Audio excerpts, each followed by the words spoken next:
Hello friends, Heidi here from Rain Country. God is good all the time, and I'm here for a promise video on best herbs to use for your cats. Now I was a little hesitant on doing this video simply because I haven't had a cat of my own since I was 20. And that was a long time ago. It was when I left to go to college, and yeah, that was a very long time ago. And then the closest thing to a pet cat we've had since then was one that clearly had been dumped off in our neighborhood. And so she kept coming around and coming around. We finally just started feeding her, and that was about it, you know. But, and petting her when we'd go out there because she loved attention. So she clearly belonged to someone. It's really sad that people do that. But with that said, since, you know, even that was back before I got getting serious about herbs and growing my own and using them on my pets, like the dogs and our chickens. So I just want to let you know that none of this that I'm about to read off to you is based on my own experience, but I will be putting in a couple of links in the description box down below that goes over some of these herbs and how best to use them for your cats and what they're best for. Now, I'll be listing off a few things that they're good for, but mostly I'm just giving you the list of herbs. With all that said, I would really appreciate it for anyone else that has cats and has used natural remedies, herbs, and more to help them through various things.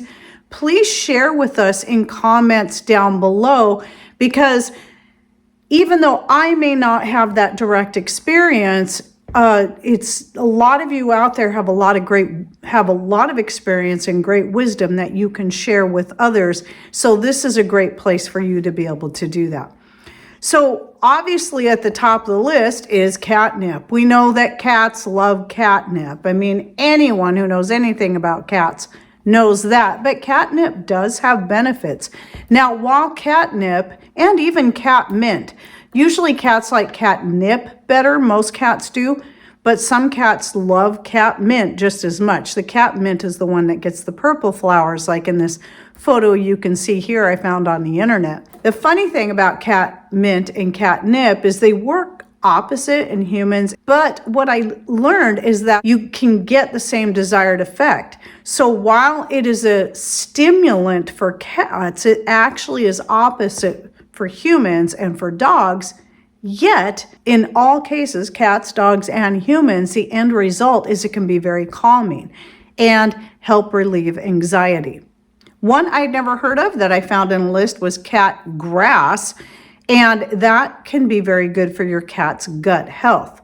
Some other ones are basil, valerian, which of course is very calming, milk thistle, which is good for their liver health, echinacea, obviously it's going to boost their immune system, licorice root, which is good for their digestive health, and more would be dandelion, calendula, marshmallow, which is very soothing to all the mucous membrane, but also is antibacterial, chamomile, golden seal, yarrow, which yarrow, generally speaking, and along with the calendula as well, is very good for using to help not just internally, but specifically for skin ailments. And that goes for humans, dogs, and cats. Horsetail, black walnut hulls. So black walnut hulls, I give these to my dogs at times, though they don't usually need it as much as the chickens. Most commonly, I use this for the chickens in a ground form added to their feed, or even used in a tincture I make for them. But the benefits are the same, and it is a natural dewormer parasite cleanse. A few more would be alder, buckthorn, plantain. Now, what I found was specifically mentioned was the lance leaf, but the lance leaf and the broadleaf plantain have very similar benefits. So I would imagine either would be helpful. You can do your own research on that though, if you'd like to be certain. Wild pansy, also known as viola tricolor or even Johnny jump ups.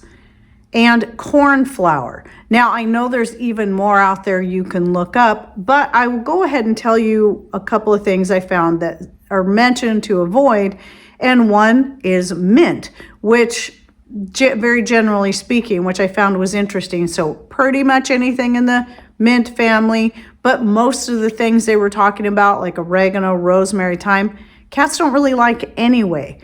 But catnip and catmint obviously are both in the mint family and are totally fine for your cats. A couple more to avoid would be lavender, which surprised me. And then anything in any of your alums, such as chives, onions, garlic. We hear this a lot when it comes to dogs too, even though we know that, especially with garlic in small quantities, can be very helpful to dogs. So I can't say this about cats as I haven't researched it deeply enough, but I would look into that. Until you know better, I would definitely avoid giving onions, chives, or garlic to your cats. So any foods that you like to share with your cats that you add these things to, I would just recommend not doing that until you learn more. So anyway, that's it for my list. And I know that was kind of short, but I promised I'd put this video together. But also, if you have dogs, I did put a list together for dogs, and at least that I can share my own experience in that. And I'll put the link to that video in the description box down below. And don't forget to share your own experiences in the comments section. And thanks for watching. Take care and God bless.